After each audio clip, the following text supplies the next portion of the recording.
My name is Irene. I am 65 years old, a widow, and the owner of a villa that has been the heart of my life for decades.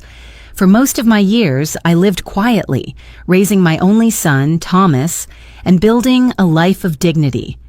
I never imagined that on his wedding day, in front of 100 guests, he would demand the keys to that very villa, as though it were nothing more than a trophy to be handed over. The hall shimmered with flowers and crystal chandeliers, the music swelling as if to honor not just a marriage, but a kingdom. I stood in my modest lavender dress, a simple string of pearls around my neck, watching my son take his vows. Pride battled with unease in my chest. Then the moment came, unexpected, brutal. After the toast, Thomas lifted the microphone with a confident grin and announced that the villa, my home, my sanctuary, would be his and Julia's wedding gift. Gasps filled the air. The guests turned toward me, some already clapping as if my consent had been guaranteed. I felt the weight of 100 eyes pressing down. Julia, in her lace gown, pressed her palms together as though in humble gratitude, but I could see the gleam of triumph in her eyes. I did not clap. I did not smile. My fingers tightened around the stem of the glass I held, the cool surface grounding me. For a moment, my mind reeled back to the years when Thomas had promised to protect me, to stand by my side. But those years seemed to have dissolved in the shine of ambition and the whispers of a family that had never truly welcomed me. I stepped forward slowly. The hall quieted, waiting for me to confirm what Thomas had declared. My voice did not rise, it did not falter.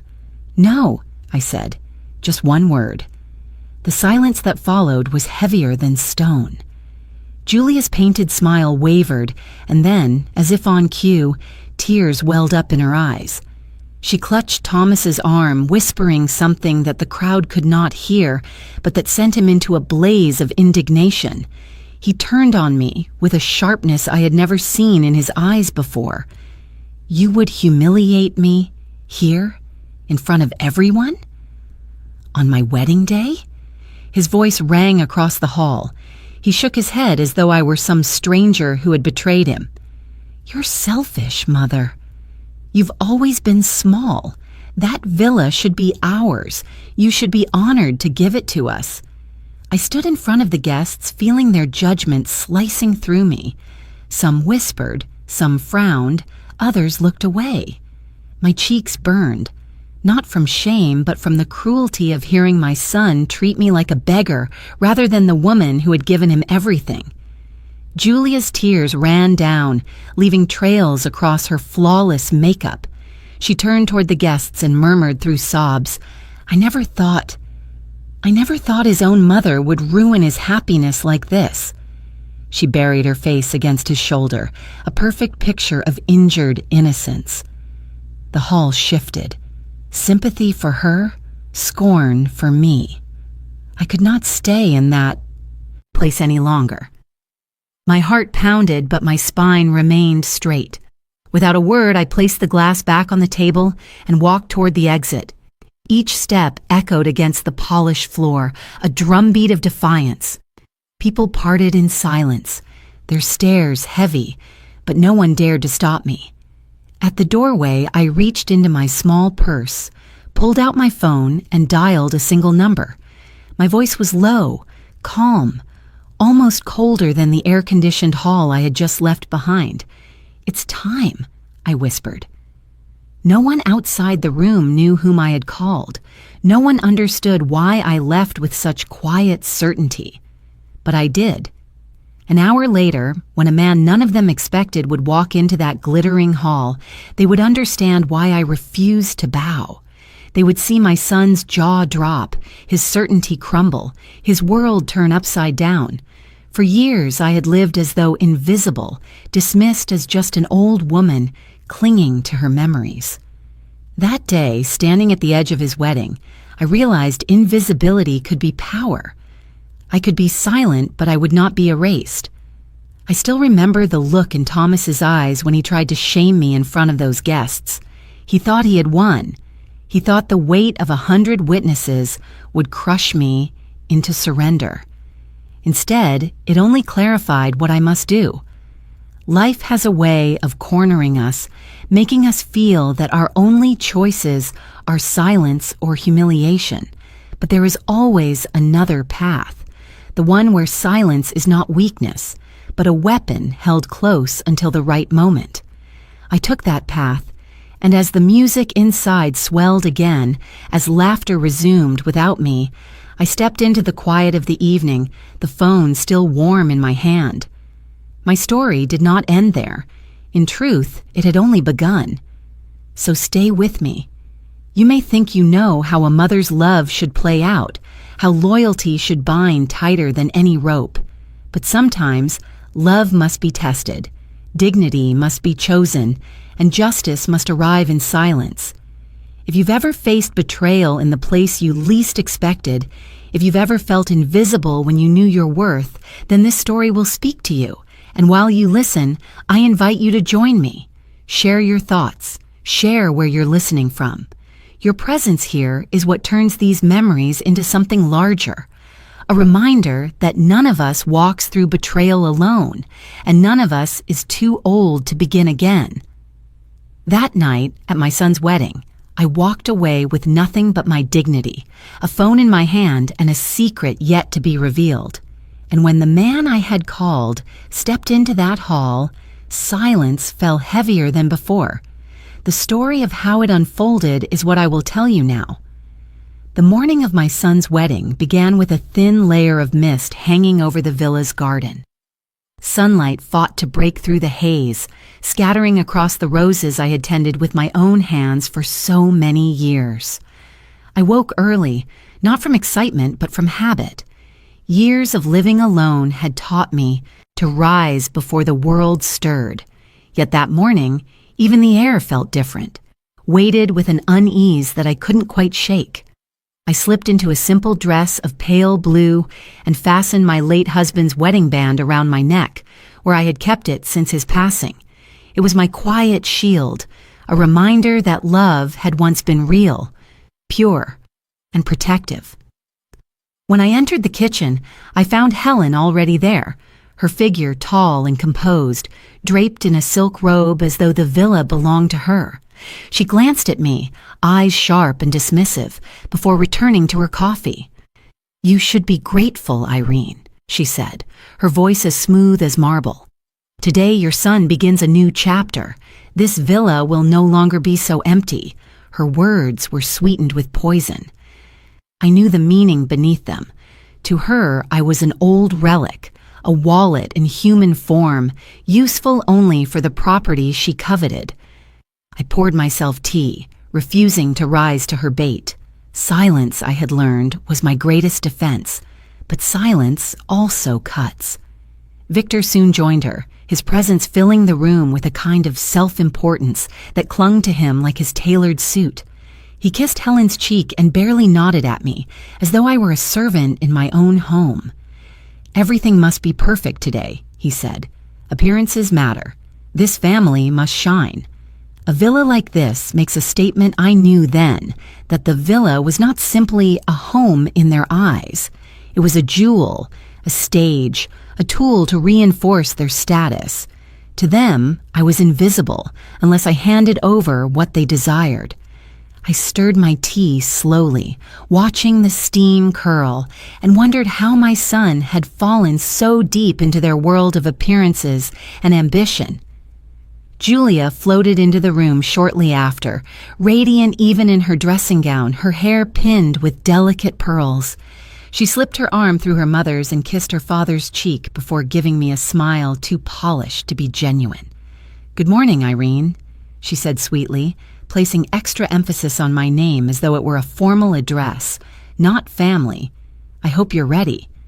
Today will be unforgettable." Her eyes glittered, and though her lips curved upward, there was no warmth. She wanted me to feel small, to sense that I was on the outside of their circle. And I did. The house was soon bustling with activity. Florists moved in and out, setting arrangements in every corner of the hall. Caterers filled the kitchen with the clatter of trays. Musicians rehearsed in the garden. Yet through all the movement, I noticed how often I was overlooked. No one asked for my opinion, though it was still my home.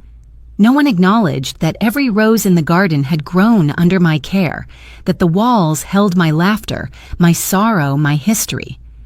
To them, the villa had already shifted ownership in spirit, if not in law.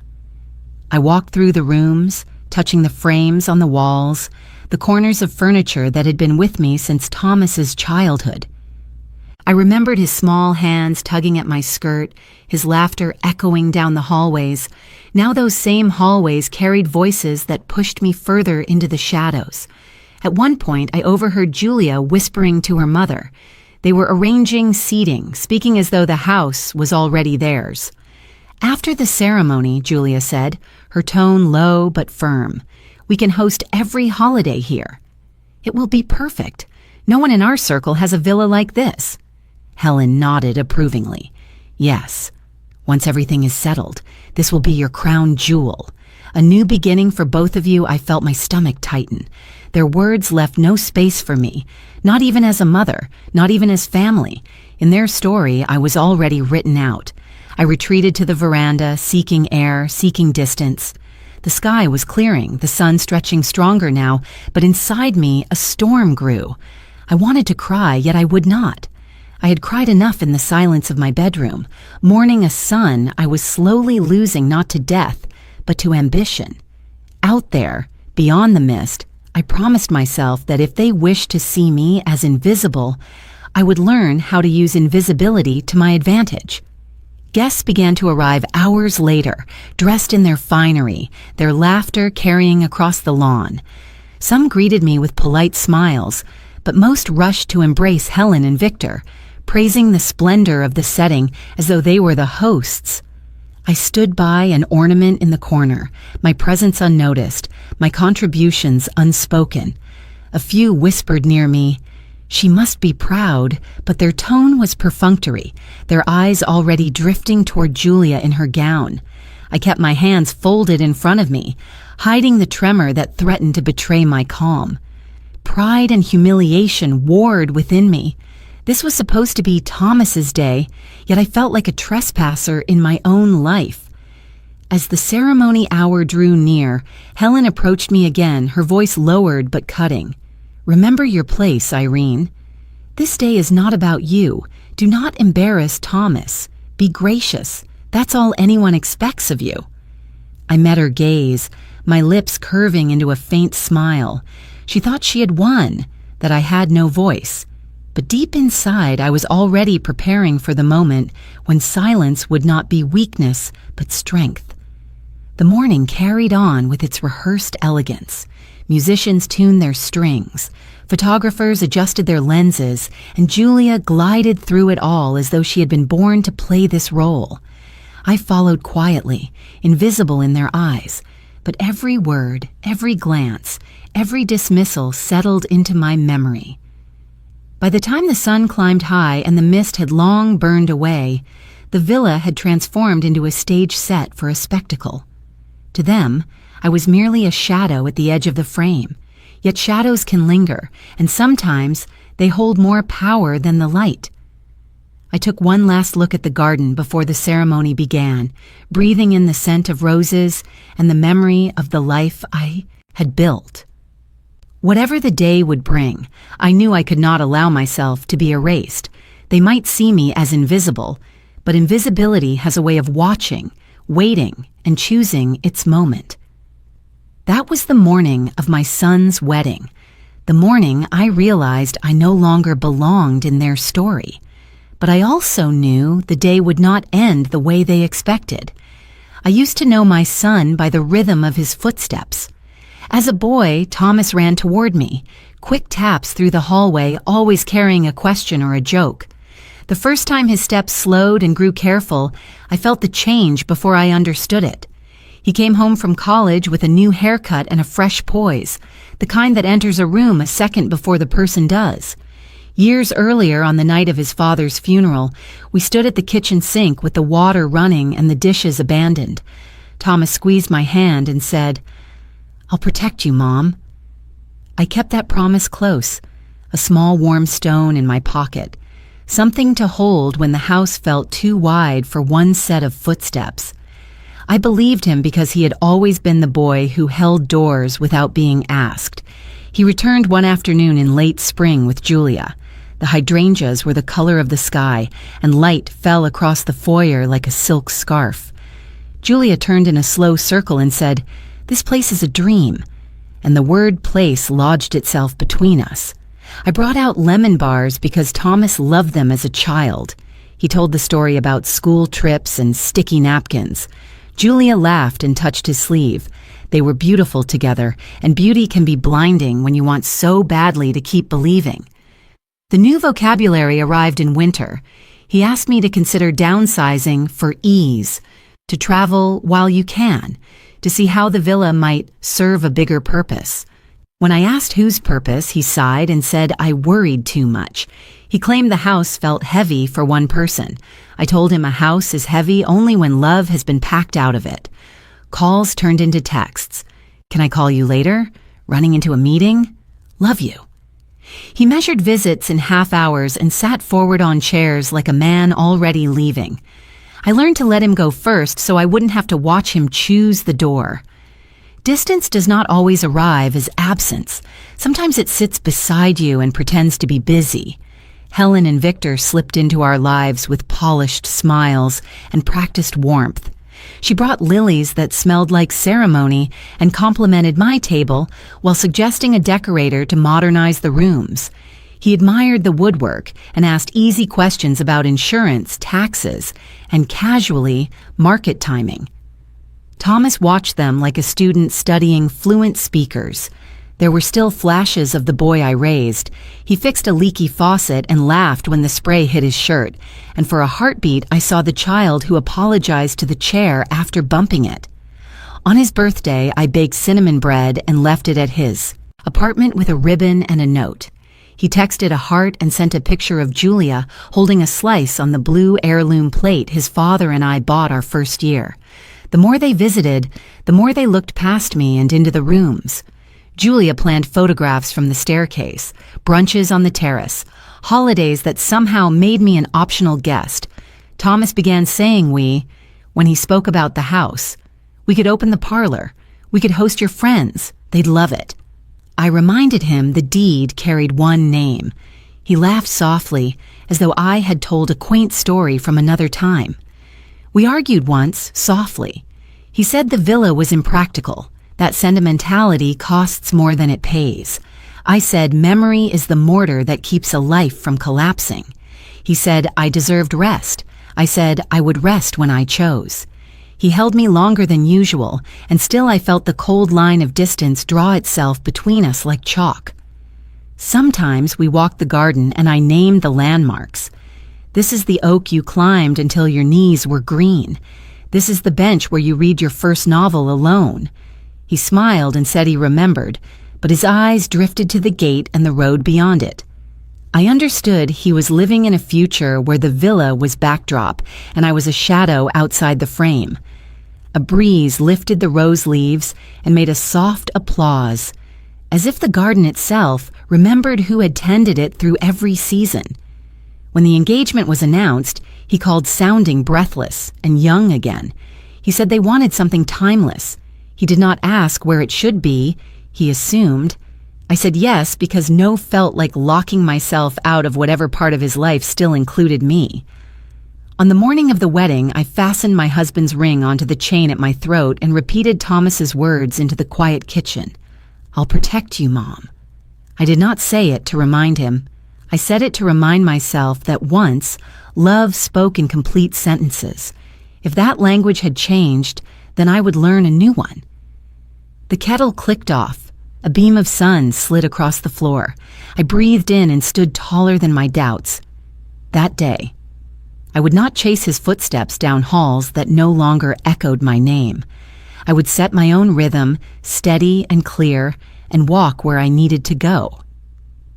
It was a week before the wedding when I first heard the truth spoken out loud. The villa was unusually quiet that evening, the kind of silence that hums like a warning. I had gone upstairs to fetch a shawl, but as I passed the guest suite, I caught voices drifting through the slightly ajar door. I paused, holding my breath. It was Julia and her mother. Julia's voice was sweet as honey, but her words stung like thorns. Once the ceremony is done, the villa will be ours. It's the perfect wedding gift. Imagine the photographs on the staircase, the parties on the terrace, the holidays. People will talk about us for years. Helen responded with the sharpness of someone who had already claimed victory. Of course. Irene is old. She has no use for such a property. She'll hand it over because Thomas will insist he is her only son. She won't risk embarrassing him in front of everyone. I gripped the banister, the wood pressing into my palm as their voices seeped into me like poison. My heart pounded, not because I was surprised by their greed, but because they said it so casually, as though my life, my memories, and my dignity were mere trinkets. Julia laughed, a light and tinkling sound, but it carried cruelty. Thomas already agreed. He understands that to build a future with me, we need the villa as our foundation. This place is more than walls. It's the start of everything. With it, we can step into society properly. People will envy us. Helen lowered her tone, though I could still catch every syllable. Victor will be pleased. The villa is not just a house. It's leverage. When your father-in-law hosts his colleagues, this setting will remind them of his influence. And once the deed is secured, Irene won't even have to be mentioned. The words sliced me open. Not even mentioned. They planned to erase me as though I had never existed, as though I were a temporary obstacle standing in the way of their polished lives. My breath caught in my throat. For a moment I considered barging in, confronting them, but I stopped myself. Anger would only feed their narrative. Instead, I withdrew silently, retreating down the hallway until their voices faded behind the closed door. That night, I lay awake staring at the ceiling. I remembered painting those walls with my husband, remembered the smell of fresh plaster, remembered our laughter as we argued over curtain colors. The villa was never a crown jewel to be flaunted. It was our sanctuary. Every stone carried the weight of our marriage, our struggles, our joy. And now it was nothing more than a prize for a bride and her mother. The next morning, Victor joined them at breakfast, and I caught another glimpse of the plan. He unfolded a newspaper with deliberate care, as though the world revolved around his timing. "Everything is arranged," he said smoothly. "At the reception, Thomas will make the announcement. The villa as a wedding gift. The guests will applaud. Irene will have no choice but to nod along. Social pressure is the strongest leash." Helen sipped her coffee and smiled with pride. Julia reached for Thomas's hand and squeezed it. My son lowered his gaze, avoiding mine, and I knew then that he was already tangled in their web. I ate in silence, though my chest burned. I wanted to shout that the villa was mine, that no one had the right to decide its fate but me. But silence was safer. Silence let me think. They saw an old woman too meek to resist, and I allowed them that illusion. It gave me time. Later that day, as I walked through the garden, I overheard Julia speaking to one of her bridesmaids. "It's practically ours already," she whispered. "She'll hand it over when the moment comes. And if she doesn't, well, we'll make sure she's shamed into it." Shame. That was their weapon of choice. They wanted to corner me, to force me into surrender by making resistance look like cruelty. I pressed my hand against the trunk of the oak tree Thomas once climbed as a boy, grounding myself in the strength of its roots. They might plan to strip me of dignity, but dignity is not theirs to take. It is mine to guard. That evening, as the household buzzed with preparations, I slipped into my late husband's study. His presence lingered there, in the scent of leather and old books, in the indentation of his chair. I pulled open the drawer and found the letter he had left for me, the one I had read countless times. His handwriting was steady, his words a shield. Guard what we built. Do not let anyone diminish the life we made. I pressed the paper to my heart and felt a spark of resolve. They wanted to stage a spectacle, to turn me into a silent donor of their ambitions. But they did not know what I still carried, what safeguards my husband and I had placed long ago. They did not know that I was not as powerless as they believed. The conspiracy around the villa had been laid bare to me, and though it stung to realize my son was complicit, it also clarified my path. This was no misunderstanding. It was an orchestration, planned down to the applause they expected from the guests. And if they wanted a performance, then I would let them have one. But the ending would not be written by them. I folded the letter carefully, returned it to the drawer, and straightened my back. The villa was more than a house. It was the last piece of my husband's love, the heart of my life, the soil of my memories, and no amount of arrogance or ambition would take it from me without a fight.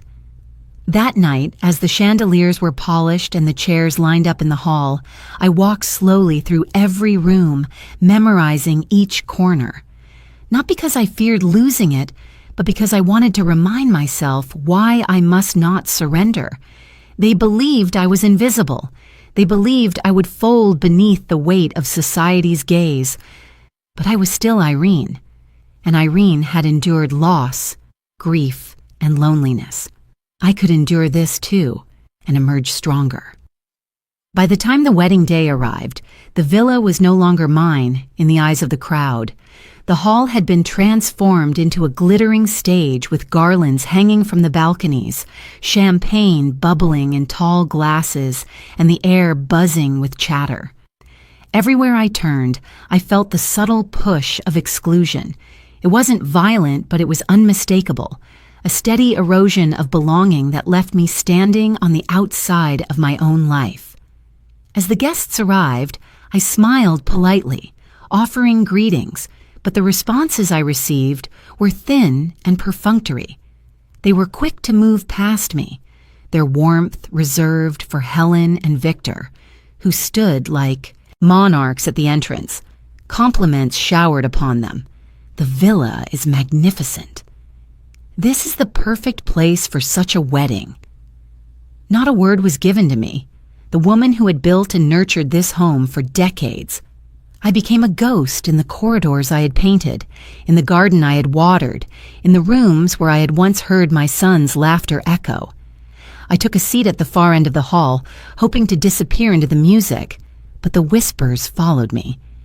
"She should be proud," one guest said, but his tone carried more pity than respect.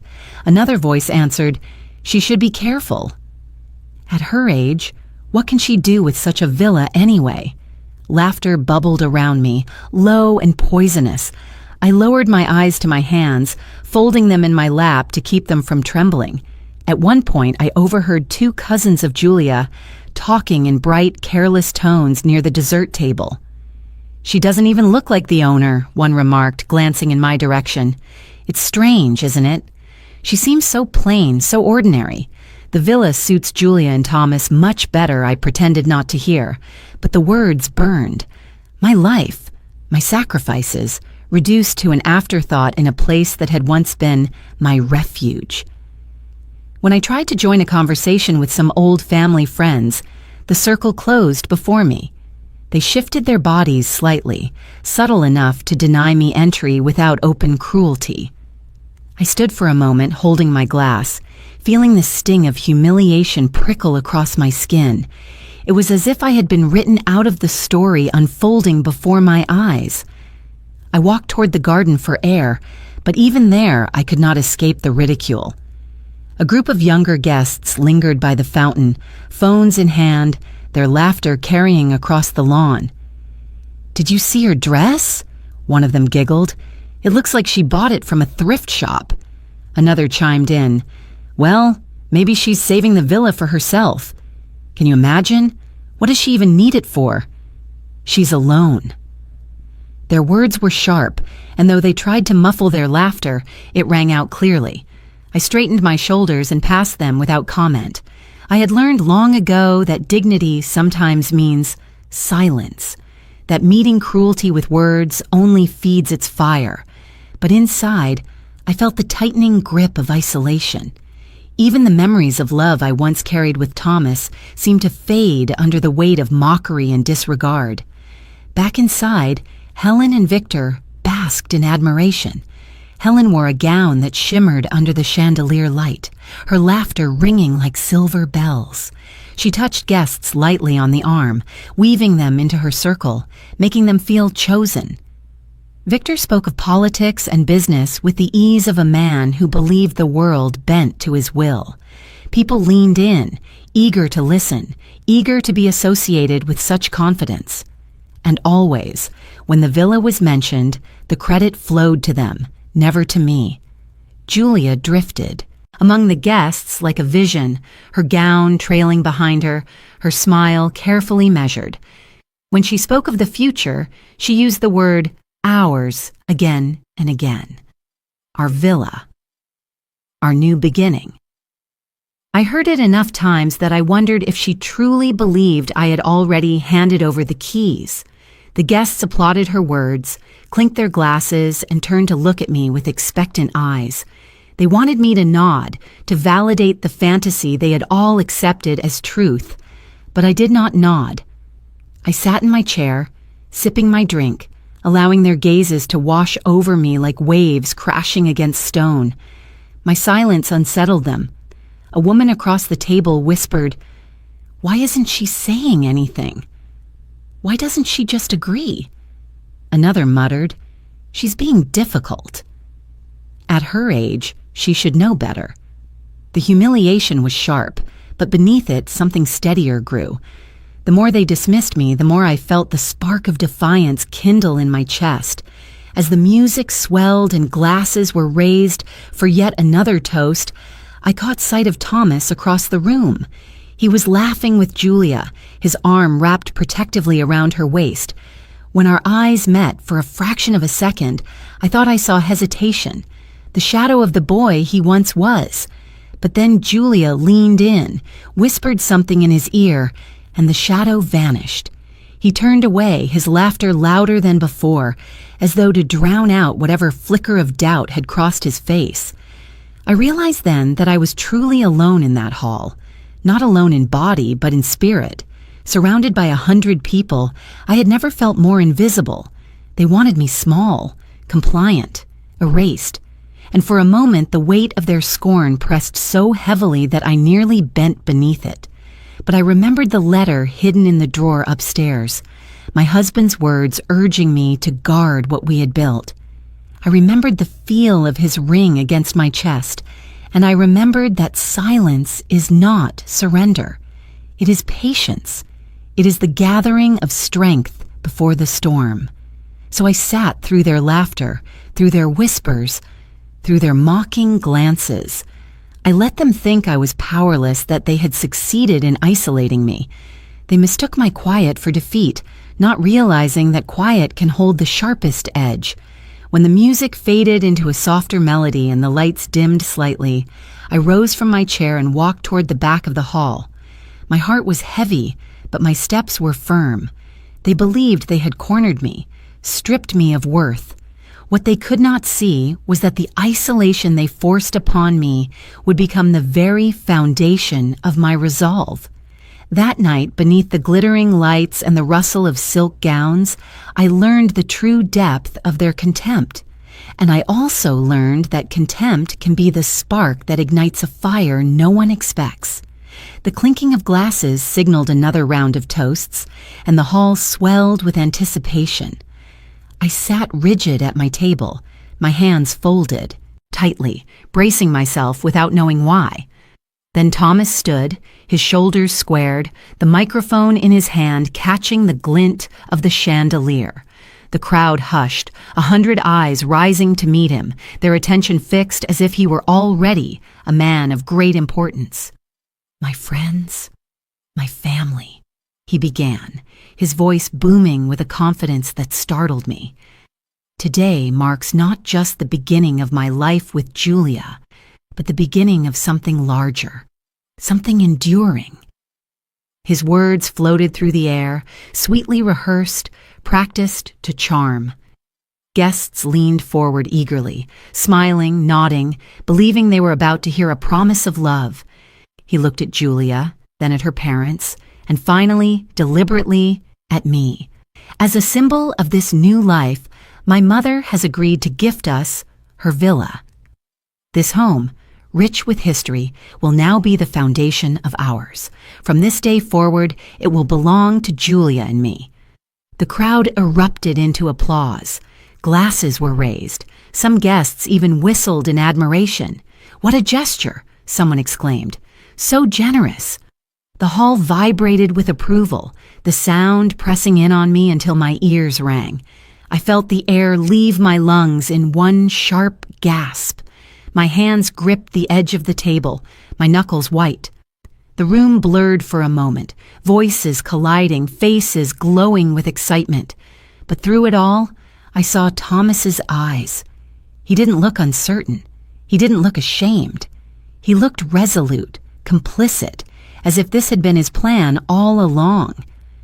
Julia clasped her hands together and feigned surprise, though her eyes gleamed with triumph. "Oh, Thomas, your mother is too kind," she murmured, her voice carrying just enough for those around her to hear. Tears pooled at the corners of her eyes, shimmering like jewels under the light. She turned toward me, placing her hand delicately over her heart. "Irene, you are the reason we can begin this new chapter. I will honor this villa, as if it were my own family's legacy." The applause grew louder, echoing against the high ceiling. Helen dabbed at her eyes with a silk handkerchief, while Victor lifted his glass as though sealing a pact in front of society. "To Irene," he declared, "to her generosity, her vision, her willingness to ensure her son's success." Another wave of clinking glasses followed. I wanted to speak, but my throat tightened, my words caught between rage and grief. The faces around me glowed with expectation, waiting for my nod, my smile, my surrender. They wanted a performance, and I was meant to play the role of the proud mother giving away her most precious possession. Instead, I stayed seated. My stillness was jarring in that sea of motion. Whispers rose, uncertain at first, then sharper. "Why isn't she standing? Doesn't she agree? Surely she planned this." A ripple of confusion began to spread, but the music swelled again, drowning it out. Thomas stepped down from the dais and approached me, microphone still in hand. He crouched slightly, his face close enough for me to see the sweat at his temples. "Say something, Mother," he urged, his voice low but fierce. "Don't embarrass me now." Everyone is watching embarrass him, as though my silence was the offense, not his betrayal. I searched his face for a glimmer of the boy who once promised to protect me, but all I saw was the hardness of a man, molded by ambition and manipulation. He had chosen his side, and it was not mine. I rose slowly, the chair scraping against the floor. The hall quieted at once, all eyes on me. I could feel the weight of 100 expectations pressing down. Julia's tears glistened. Helen's smile was tight, triumphant. Victor's eyes narrowed, already calculating the effect of my words. And Thomas, my son, stared at me with a silent plea that was not born of love, but of desperation to maintain the spectacle. The microphone hovered near me, Thomas extending it like a weapon disguised as an offering. The crowd leaned in, hungry for my confirmation. I took a breath, steadying myself. My voice was calm, clear, carrying farther than I expected. "This villa," I said, pausing to let the words settle, "is not a stage, not a prize, not a bargaining chip. It is my home, built with my husband, raised with my son, and it does not belong to anyone but me." Gasps scattered through the hall. The applause halted, the clinking glasses froze mid-air. Julia's face crumpled into shock, then into fresh sobs that spilled dramatically down her cheeks. She buried her face in Thomas's chest. "How could she?" she cried. "On our wedding day! To humiliate you like this?" The hall turned restless. Guests murmured, shifting uncomfortably in their seats. Helen rose, her voice sharp enough to cut through the noise. "Irene, think carefully. Do you really want to cast shame upon your son in front of everyone who matters? Do you want this to be your legacy? A mother who destroyed her child's happiness?" Victor raised his hand, signaling for calm, but his eyes flashed with fury. "Please, Irene," he said smoothly, though his tone held an edge of threat. "We are all family now. Surely you can see this is the right decision." I stood tall, clutching the chain around my neck where my husband's ring rested. My heart pounded, but my voice did not waver. Family is not built on theft. Family is not built on spectacle. My answer is no. The silence that followed was absolute, broken only by Julia's sobs and the shuffle of restless feet. Thomas's face hardened, his jaw clenched tight. He lifted the microphone again, his voice trembling with rage. "Then you shame me, Mother. You shame me in front of everyone." I met his gaze, my own eyes steady. "No, Thomas," I said softly, though the words carried to the farthest corner of the hall. "It is you who shame yourself." The hall erupted once more, not in applause but in gasps and murmurs, the crowd splintering into factions of pity, outrage, and fascination. The spectacle they had craved had arrived, but not in the way they expected. And I, standing alone in the middle of it all, felt the sharp edge of isolation give way to something steadier. Resolve. The weight of my words hung in the air long after I had spoken them. The hall, moments earlier alive with laughter and music, now felt like a theater emptied of applause, where every whisper became a blade. I stood in the center, the microphone still trembling in my son's hand, the eyes of 100 guests pressing into me with disbelief and judgment. My refusal had not just startled them, it had shattered the illusion they had all come to celebrate. Julia's sobs filled the silence like a rehearsed melody, her voice quivering with perfect despair. "Thomas," she cried, her mascara streaking down her cheeks. "How could she do this to us? How could she ruin the most important day of our lives?" She buried her face in his chest, and he wrapped his arm around her as though shielding her from me, from the cruelty of a mother unwilling to give away her home. Guests murmured their agreement, sympathy flowing toward the bride as naturally as water rolling downhill. Thomas turned to me, his face flushed with anger. "Do you hear yourself, Mother?" he said, his voice sharp enough to cut the air. "You embarrass me in front of everyone. You humiliate my wife. You humiliate me. After all I've done for you, after everything I've given, this is how you repay me." His eyes burned into mine, demanding surrender, demanding that I bow to the story he had written without me. I felt the burn of shame, not for myself, but for him.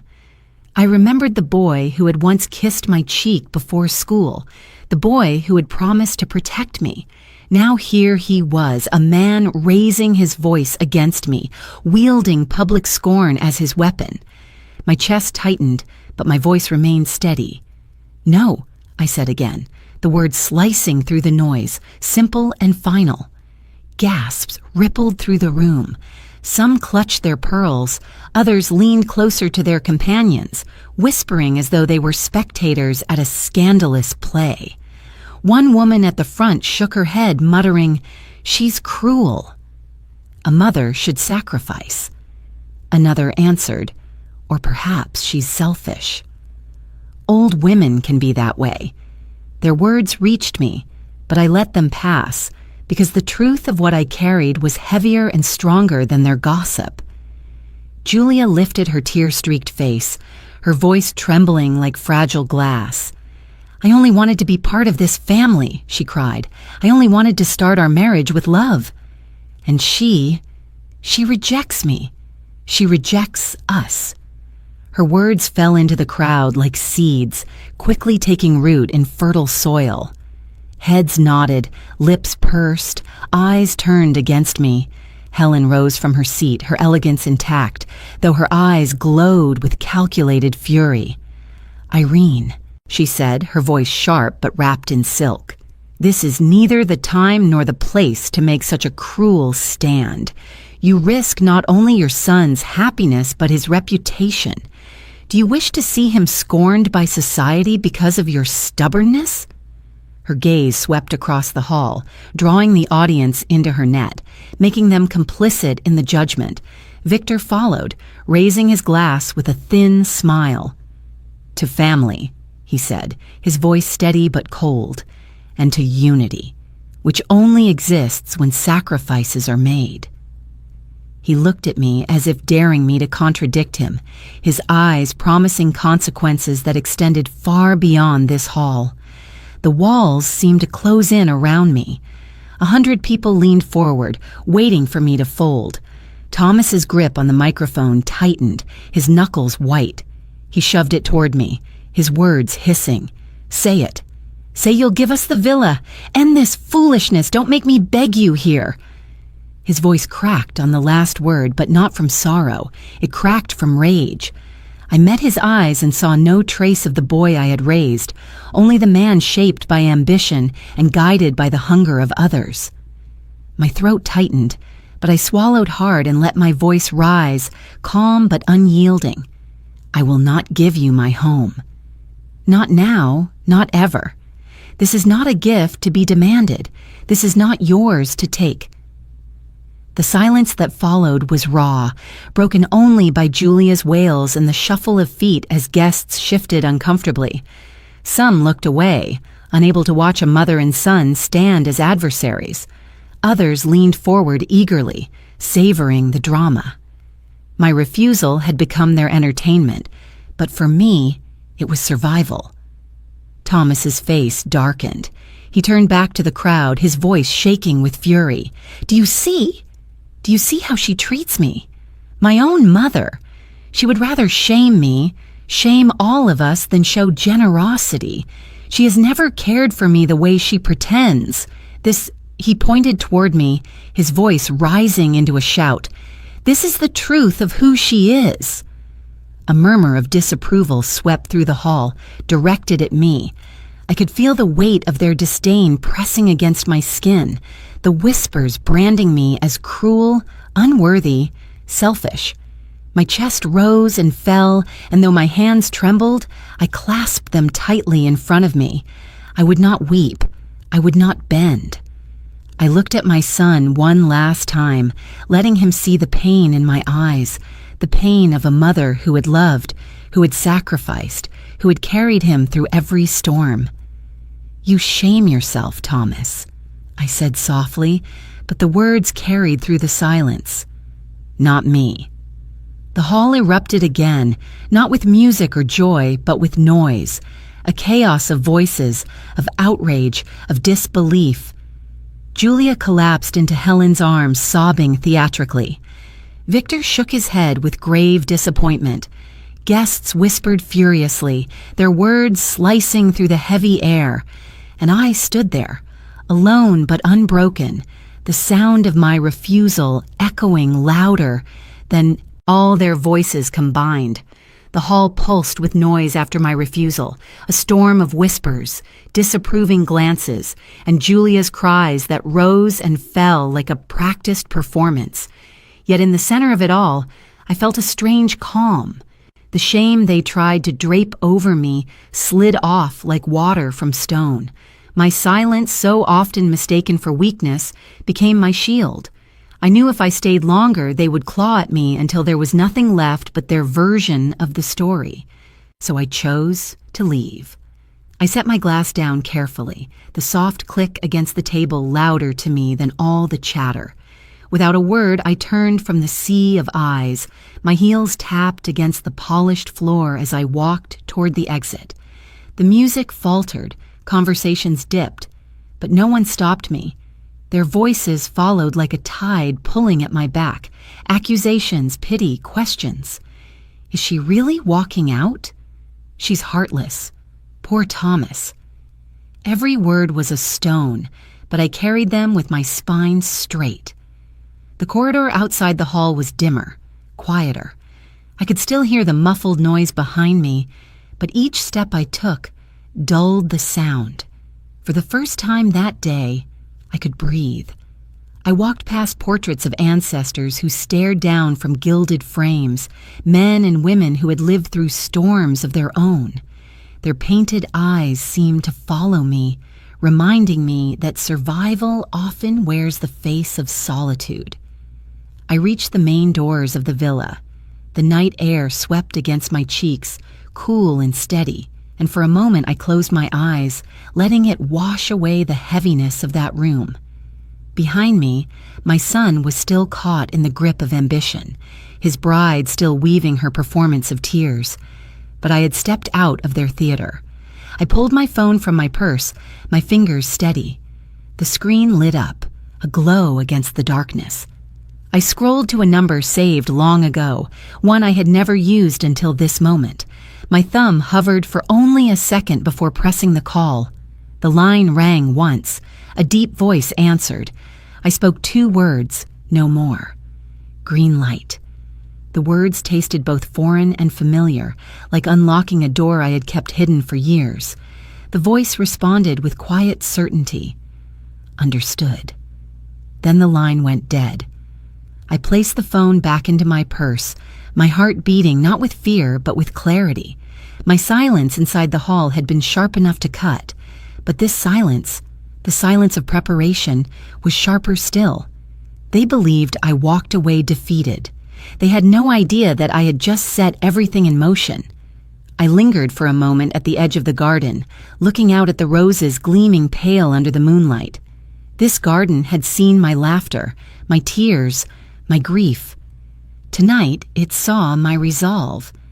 I touched the ring at my neck, my husband's ring, and whispered under my breath, I will not let them destroy what we built.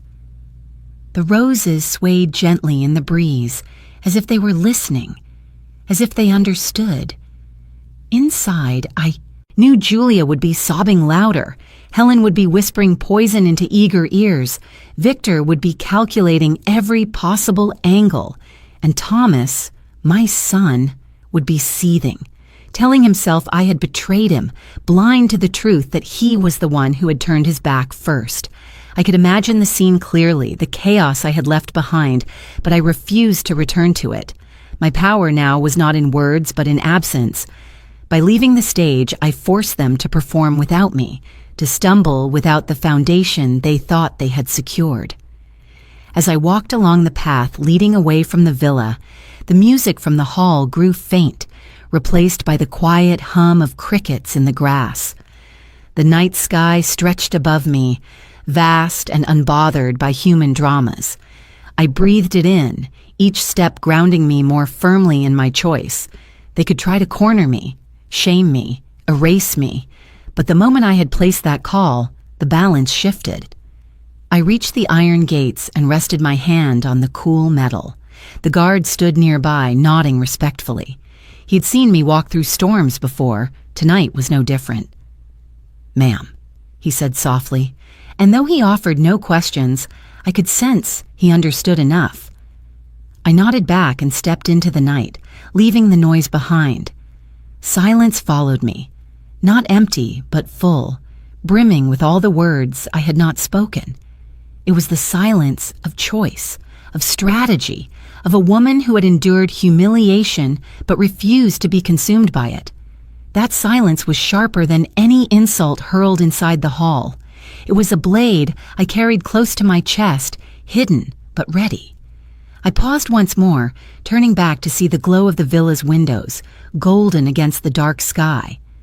My son and his new family believed they had won, that I had slunk away in disgrace.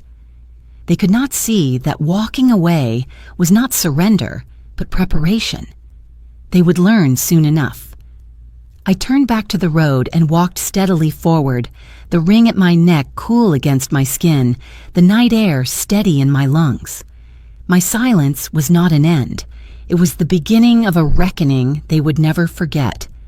I walked farther down the road until the sounds of the wedding faded behind me, replaced by the steady hum of cicadas in the grass. The night air was cool, and I pulled my shawl tighter around my shoulders. My phone felt heavier in my purse than it should have, as though it carried not just metal and glass, but the weight of every decision I had avoided for too long. I had already spoken the words, but I knew what they meant. Once set in motion, there was no going back. I paused beneath an old oak tree near the edge of the property. Its branches stretched like arms into the sky, familiar and protective. I had stood under this tree with Thomas when he was small, teaching him to whistle, to skip stones, to imagine futures too bright for him to name. Tonight it bore witness again, though this time to a very different lesson. I opened my purse, pulled out my phone, and stared at the screen. My fingers trembled, not from fear, but from the gravity of what I was about to do. The number was already saved, a simple entry under one name, Caldwell. I pressed the call button. He answered on the first ring. His voice was deep, steady, a presence in itself. "Irene," he said, as though he had been waiting. I did not waste time. "Green light," I told him, my voice low but unwavering. The words echoed between us, simple yet final. There was a pause, a silence that carried its own kind of weight. Then his reply came, calm and certain. "Understood. Everything is in place. I'll be there soon." When the line disconnected, I lowered the phone and held it against my chest for a moment. My heart thudded beneath it, not in panic, but in a rhythm that felt almost like triumph. Caldwell was not just a lawyer. He was a man who had once shared dinners at my table, who had seen my son grow, who had witnessed the quiet strength of my late husband. More importantly, he was a man of power in circles that Helen and Victor believed they controlled. They had underestimated me because I had not shown my hand. Tonight, that changed. I leaned against the oak tree, closing my eyes briefly, letting the bark press into my back. Memories flooded in, of my husband reading contracts late into the night, of whispered plans to safeguard our home, of long discussions about how to protect me if one day I stood alone. Caldwell had been part of those conversations. He had been our ally then, and now, years later, he was my shield. I opened my eyes and looked back at the villa, its windows glowing against the dark sky. I could almost hear the chaos inside, Julia's cries growing louder, Helen spinning her narrative like a spider weaving silk, Victor smoothing everything over with practiced words, and Thomas, my son, his pride bleeding into rage as he tried to hold the evening together. They believed my departure was weakness. They thought I had retreated in shame. They had no idea that with one call, I had summoned the man who carried the keys to their undoing. I began walking again, slowly, each step grounding me in the choice I had made. The gravel crunched beneath my shoes, and with every sound I felt lighter, as though I had set down a burden I had carried for too long. My silence inside that hall had unsettled them. My refusal had enraged them. But it was this call, these two words that would change everything. As I walked, I remembered the last conversation I had with Caldwell in his office months ago. He had leaned back in his chair, his expression thoughtful. "You'll know when it's time," he had said. "It will not be easy, Irene. But when you speak, you must be certain. And when you give me the word, I'll act without hesitation." I had nodded then, unsure of when that moment might come. Tonight, it had. The path curved, leading me past the garden wall where roses climbed and spilled over like cascading fire. I brushed my fingers against the petals, grounding myself in their softness. They had bloomed under my care, as the villa had stood under my guardianship. No matter how loudly others demanded, no matter how theatrically Julia cried, This place was not theirs to claim. It had been secured in ways they could not imagine, and Caldwell held the papers, the signatures, the proof. Soon they would know. The night deepened. A breeze stirred the branches, carrying the faint sound of music from the hall. I pictured the faces inside when Caldwell walked through the doors, his presence commanding silence. He would not need to raise his voice. His authority would speak louder than their arrogance ever could. And Thomas, my son, his jaw would drop when he realized his mother had not come unprepared, that she had allies stronger than his in-laws, that the villa he thought was within his grasp was beyond his reach. I stopped at the edge of the driveway, the gravel giving way to smooth pavement. For a moment, I looked down at my hands, the same hands that had cooked for Thomas, stitched his torn shirts, guided him through school, held him through heartbreaks. These hands had given so much. Tonight they had given nothing away, and for the first time in a long while I felt their strength. I slid the phone back into my purse, adjusted my shawl, and turned once more toward the glow of the villa. Soon I would walk back inside, not alone, but with Caldwell at my side. I could already imagine the silence that would follow his entrance, the way conversations would die mid-sentence, the way faces would pale. My call had set it in motion. The words still lingered on my lips, soft but firm. Green light. I lifted my chin, steadied my breath, and took the first step back toward the hall. When I stepped back toward the hall, the sound of voices reached me before I saw the faces. It was no longer the cheerful chatter of a wedding. It was sharper, fractured, restless. I lingered just outside the doorway, hidden in the shadow of the corridor, and listened to the storm inside. Julia stood at the center of it, her gown gleaming under the chandeliers, her face streaked with tears. She clutched her bouquet as though it were the only thing keeping her from collapsing. Her sobs were loud enough to echo against the walls, each one drawing fresh sympathy from the crowd. "I never wanted any of this," she cried. "I just wanted love. I just wanted family." But how can a marriage begin when his own mother humiliates us like this?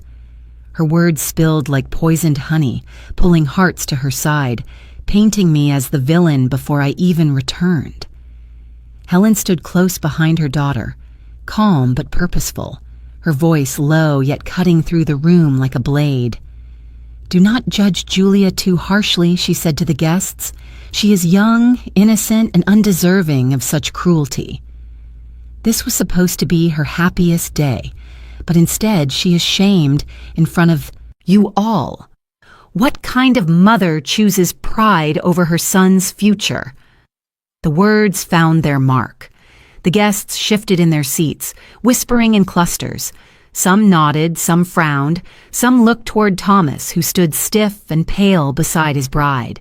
He kept his hand on her shoulder, squeezing it as though rehearsed, but his jaw was set, his expression stormy. He was torn between anger and the faint shadow of doubt, though the anger always won. Victor, ever the politician, rose from his seat with a carefully measured smile. He raised his hands for silence, his presence commanding the room with ease. "Please, friends, let us not forget why we are here. Tonight is about love, about unity. Yes, there has been misunderstanding, but family always finds a way.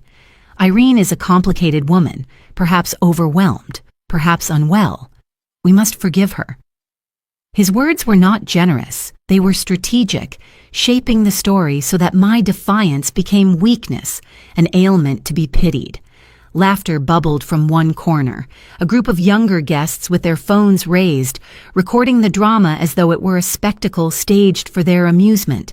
One boy held his phone high, broadcasting the scene live to the world beyond those walls. "This is insane," I heard him mutter, his voice carrying. "A wedding turned into a soap opera. Look at the mother walking out. It's going viral already." The glow of screens multiplied as others joined in, capturing every tear, every whisper, every accusation. What began as a family conflict was becoming something much larger, a scandal slipping beyond our control. From where I stood in the shadows, I watched the faces. Some guests whispered that I was selfish, that I had ruined my son's future. Others leaned close to each other, voices low but audible. Perhaps she is right. That villa is hers. Why should she give it away like a party favor? The room was no longer united in judgment. Lines were forming, unseen but unmistakable, dividing those who believed the story Julia and her parents spun, and those who began to question it. Thomas finally stepped forward, his voice breaking through the din. "Enough," he said, though the room did not quiet as much as he hoped. He gripped the microphone again, his knuckles white, his expression strained. "This is still my wedding. This is still our day. My mother may have chosen to humiliate us, but I will not let her ruin everything." His words trembled with fury, but also with fear. The fear of losing control in front of the very people he wanted to impress. Julia clung to his arm, weeping harder, her cries theatrical. "Please, Thomas, don't let her destroy us. Don't let her take away our beginning." Her voice cracked in perfect rhythm with the murmurs of sympathy that spread across the hall. Helen wrapped an arm around her daughter's shoulders, glaring toward the door where she must have sensed I lingered, her eyes glittering with disdain. The noise swelled again, a storm of voices, of opinions, of judgment. The music had stopped. The dance floor remained empty, the air thick with something heavier than celebration. Even the waiters carrying trays hesitated, unsure if they should serve champagne to a room so poisoned with tension. I stood very still, letting it all unfold without my presence. They thought I had abandoned the hall, but in truth I watched them expose themselves. Julia's sobs were too practiced, Helen's speeches too polished, Victor's calm too rehearsed. The performance was unraveling, and the crowd could see the seams. The young guest's live stream only magnified it, capturing every insincere glance, every forced tear, every calculating smile. As I watched, I realized something important. I did not need to speak again. They were undoing themselves without my help. Their hunger for the villa, their eagerness to frame me as cruel, their thirst for applause. It was all spilling out, and the more they reached, the more they revealed their greed. I touched the ring at my neck, feeling the cool metal steady me. My husband had once told me that truth does not always need to shout. Sometimes it waits in silence until the noise collapses under its own weight. Tonight, his words felt alive in my chest, so I remained in the shadows, calm and quiet, while inside the hall, chaos reigned, and soon, very soon, the door would open, and another presence would enter to silence them all. The storm inside the hall had reached its peak when the doors opened. At first, no one noticed. The guests were too busy murmuring. Julia was still clinging to Thomas with sobs that echoed like broken music, and Helen's sharp voice was slicing through the crowd, trying to hold her control over the room. But the sound of steady footsteps on the polished floor carried farther than all of it. One by one, heads turned. The conversation stilled, the whispers died, and an uneasy silence spread like ripples in water. I stood at the edge, near the shadows of the doorway, when I saw him. Mr. Caldwell entered with the weight of someone who did not need introduction. He wore a dark suit that caught the light with every step, his posture straight, his eyes focused. There was nothing hurried or uncertain about him. He carried himself with quiet authority, and in that moment he seemed larger than the hall itself. The musicians lowered their instruments. The waiters froze mid-step. Even the young man with his phone held in the air lowered it slightly, sensing that something irreversible was happening. Caldwell did not glance left or right as he walked.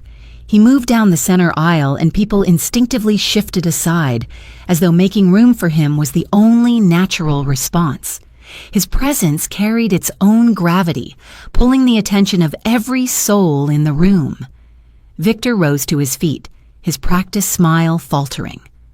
"What is the meaning of this?" he demanded, his voice too sharp to hide the tremor. "Beneath, this is a private family event." Caldwell stopped only a few feet from the center of the hall. He looked directly at Victor, then at Helen, and finally at Thomas and Julia. His silence alone was enough to still the air. When he finally spoke, his voice was calm but resonant, carrying to every corner of the hall. "I am here by invitation," he said, "and I have business that cannot wait." A murmur ran through the guests. Some leaned forward, whispering, "Who is he?" Others exchanged glances, sensing that the evening had turned into something far greater than a wedding drama. Helen tightened her grip on Julia's arm. "This is inappropriate," she hissed. "Who dares interrupt a sacred ceremony?" Caldwell's eyes flicked to her, cool and unflinching. "I dare, because truth does not wait for convenient timing, and tonight, truth must be spoken." Thomas stepped forward, his face flushed with anger. "You have no place here," he spat. "This is my wedding, and I will not let some stranger walk in and—" But Caldwell raised a hand and Thomas stopped. It wasn't magic. It was authority, the kind that comes from a life spent commanding rooms and silencing lesser voices. The crowd was watching too closely for Thomas to risk further humiliation. "I am not a stranger," Caldwell said evenly. "I am a shareholder of Victor's company. A man who has invested time, resources, and trust. And more importantly, I am here on behalf of Irene, the rightful owner of this villa, whose dignity has been trampled under your performance tonight." Gasps spread through the hall. All eyes swung toward me, still standing in the shadows by the door. Julia's sobs faltered, her mouth parting in shock. Helen's face drained of color. Victor's composure cracked, his jaw tightening as though he had been struck. Caldwell continued, his voice steady. "You thought this villa was yours to demand, yours to flaunt as a prize. But it was never yours, and it will never be yours. The legal documents are clear. The ownership is indisputable. Irene is not simply the widow of this house. She is its foundation, its co-architect, its protector, and I hold the papers that prove it." The silence that followed was absolute. Every guest leaned forward, hungry for more, caught between disbelief and fascination. The young man with the phone raised it again, live streaming every word. The audience beyond the walls would hear it too, carried into countless homes before the night was through. Victor tried to recover, straightening his shoulders. "This is a stunt," he said, his voice louder than necessary. "You think you can walk in here and shame us with theatrics? The law does not bend to spectacle." Caldwell's gaze did not waver. He reached into his leather briefcase, pulled out a folder, and held it up for all to see. "This is no spectacle. These are legal filings, signed and sealed, detailing the structure under which this villa was secured. Irene and her late husband ensured its protection long ago. It cannot be gifted without her will. It cannot be taken without her consent. And no announcement, no performance, no manipulation will ever change that." Whispers swelled like a rising tide. Guests exchanged looks, their faces shifting from judgment to awe. Some stared at me with new eyes, no longer pitying or condemning, but curious, even respectful. Others looked at Victor and Helen with suspicion, their admiration souring into doubt. Julia's tears stopped altogether. She looked at Thomas, her face pale, her lips trembling not with grief but with fear. Her hands clutched his arm, but his eyes were fixed on Caldwell, wide and shaken. I stepped forward then, leaving the shadows. My heels clicked softly against the marble floor, the sound cutting through the murmurs. As I reached Caldwell's side, he inclined his head slightly to me, a silent acknowledgement that this was my moment. I felt the weight of every gaze, but I no longer shrank beneath it. Thomas's voice finally broke the silence. "Mother, Why? His words cracked, heavy with disbelief. Why would you do this to me? I looked at him, my chest aching with both sorrow and resolve. I did nothing to you, Thomas. I did what I promised your father I would do. I protected our home. Gasps rippled again, softer this time, laced with the sting of realization. The hall that had moments before been filled with mockery now stood in reverent quiet, waiting for what would come next. Caldwell closed the folder, tucking it back into his briefcase with deliberate calm. "The matter is settled," he said, his voice final. "This villa is Irene's. Any attempt to challenge that will not only fail but expose those who try." The chandeliers glittered above us, their light falling like judgment. No one clapped this time. No one dared. The power in the room had shifted, and everyone could feel it. I stood taller than I had all evening, the ring at my neck cool against my skin, my silence now a mantle of strength. For the first time that night, I no longer felt alone. The silence that followed Caldwell's words was heavy, almost unbearable. I felt the weight of every eye in that hall pressing against me, not with pity as before, but with something sharper, more curious, even unsettled. The applause they had once prepared for Thomas's announcement had died on their lips. Instead, the air buzzed with the tension of revelation. Caldwell placed the folder on the table near the center of the room, and its presence was louder than any speech. I stepped forward, my fingers brushing the cool edge of the folder. I lifted it gently, opening it with deliberate calm. My husband's name was there, in careful ink, alongside my own. Decades earlier, when we built our life together, he had insisted that we protect what we created. He had been a man who thought beyond the present, who looked at me and saw not just a wife, but a partner. His foresight had carried us through the years, and tonight it carried me through the storm. I looked at Thomas, whose face was pale, his lips parted, as though he were struggling to find words. "You once promised to protect me," I said softly, but my voice carried to every corner of the hall. "You stood beside me when your father was lowered into the ground, and you swore that no matter what, you would never let me stand alone. Yet tonight, you tried to take from me the one place that still carries his breath, his laughter, his memory. You tried to strip away the last piece of him that remains with me." Julia shifted uneasily beside him, her tears suddenly drying, her hand tightening on his arm. Helen's jaw tightened, though she forced her face into a mask of composure. Victor looked down, his hands clenched on the back of his chair. They all knew the truth could not be argued away. Caldwell's voice rang out again, calm and steady. "What none of you realized is that this villa was never vulnerable to schemes or declarations. Irene is not just the widow of the man who built it. She was the co-founder of the trust that secures it. Legally, she has always been more than its occupant. She is its guardian." He paused, letting the words sink in. Even Thomas himself once signed documents affirming this arrangement, though at the time he did not understand the weight of what he was signing.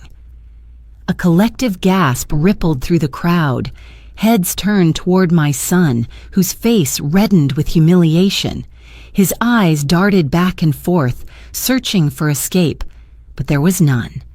He remembered, as I did, the afternoon years ago when he had scribbled his name on a paper his father had given him, thinking it was a simple acknowledgement of adulthood. He had been proud then, eager to step into responsibility, not realizing he had signed the very protection that now stood against him. I laid the folder down again, pressing my hand lightly against its cover. "This was never about money," I said. "This was never about power. This was about memory, about the life your father and I built, and I will not see it handed over like a prize at a banquet. I am not ashamed to stand alone if it means keeping the promise I made to him." The room had shifted. The judgment that once rained down on me now splintered. Some guests nodded, whispering, "She's right." Others looked away from Helen and Victor, their admiration curdling into suspicion.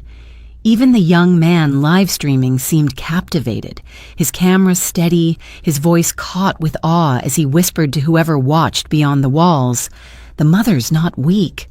She's stronger than all of them." Thomas finally spoke, his voice breaking. "You deceived me," he said, anger and shame tangled in his throat. "You let me believe the villa was mine to claim, and all this time you had already locked it away." I looked at him with sorrow that cut deeper than anger. "No, Thomas, I never deceived you. I protected you, just as I protected myself. You were too young to see it then, but I hoped one day you would understand that not everything can be given, and not everything should be taken. Love cannot be built on theft. Family cannot be forged through force." Julia's face hardened, her tears gone as quickly as they had come. She pulled slightly away from Thomas, her mask slipping under the weight of exposure. Helen placed a hand on her daughter's shoulder, but even she could not disguise the panic in her eyes. Victor remained still, his expression unreadable, but his silence spoke louder than his usual eloquence. I stood taller, my voice steady, my hands no longer trembling. I may be a widow, but I am not defenseless. I may be older, but I am not irrelevant. And tonight, in front of all of you, I will remind my son and his new family of one truth. What is mine is not theirs to demand. My home, my dignity, my life. They belong to me, and I will decide what to give and what to keep.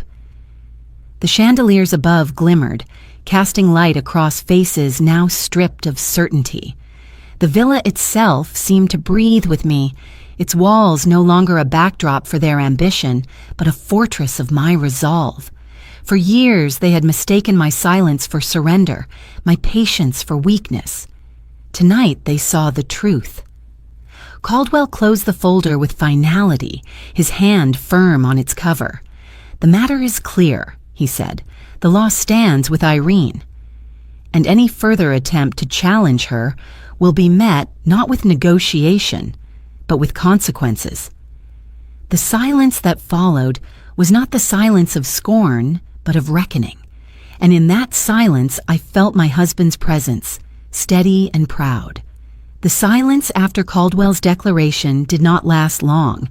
It broke apart like glass under pressure, scattering into frantic murmurs and sharp whispers. Guests who had once clapped for Thomas now avoided his eyes. Faces that had glowed with sympathy for Julia shifted with doubt. A tide was turning, and I could feel it in the air, as certain as the swell of a storm rolling in from the sea. One businessman I recognized, a longtime associate of Victor's, rose from his seat with a stiff expression.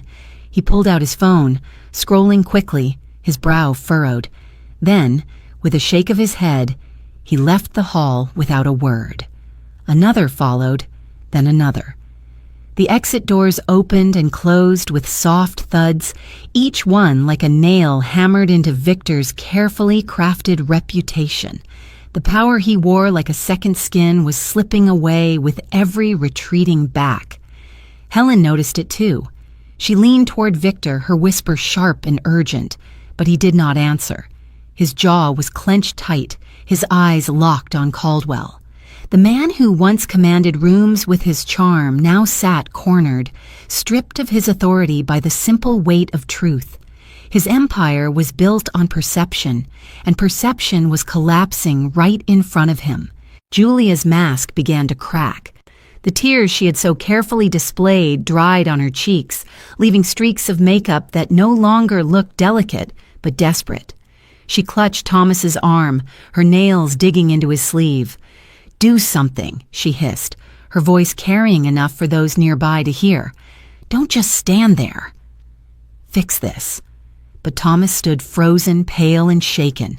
His bravado from earlier had vanished, replaced by a boyish panic he could not disguise. The guests noticed. One whispered, "He didn't even know his mother still owned everything." Another answered, "Imagine marrying into this mess." Laughter, quiet but unmistakable, rippled through the room.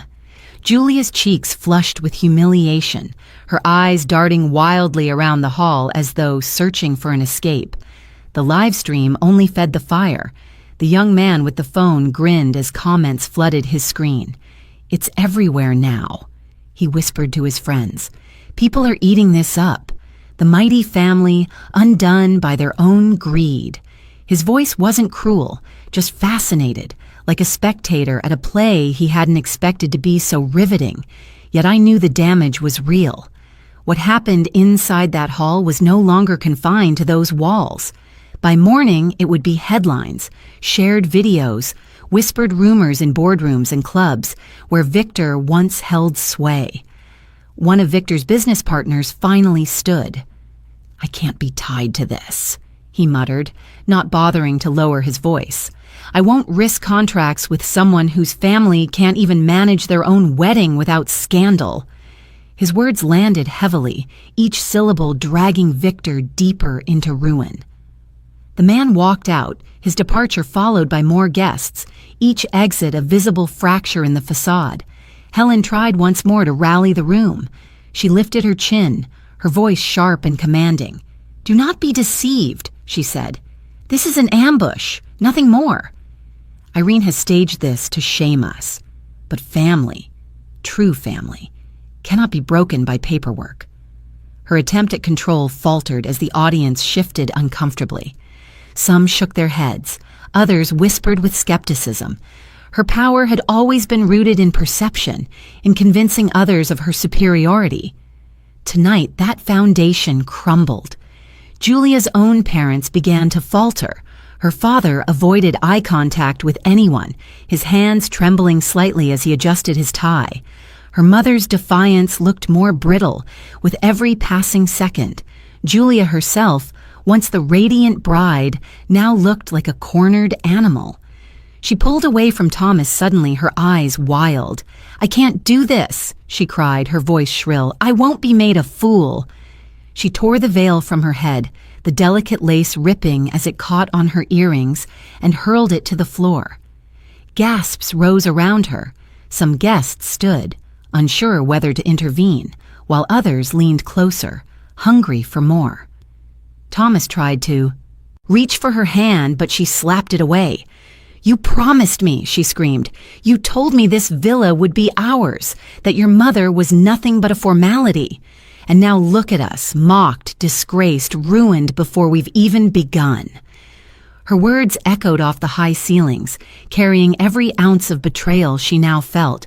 Betrayal not from me, but from the man she had married. The hall erupted into chaos. Guests argued openly, some defending me, others condemning them, many just feeding off the drama like moths to flame. The young man's live stream captured every moment, and I could see him grinning at the flood of reactions scrolling across his screen. What was once a carefully staged celebration had become a public unraveling, a domino line collapsing faster than anyone could stop. I remained still, watching, letting their downfall unfold without interference. For years I had been told silence was weakness, that quiet meant invisibility. But tonight, my silence was power. Every word they spoke, every frantic move they made, only revealed more of their greed, more of their arrogance, more of their lies. Caldwell stood beside me, calm and steady, his presence anchoring the storm.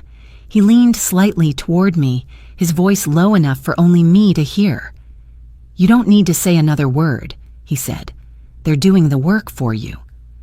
And he was right. Victor's reputation cracked with every departing partner. Julia's marriage fractured before it had even begun.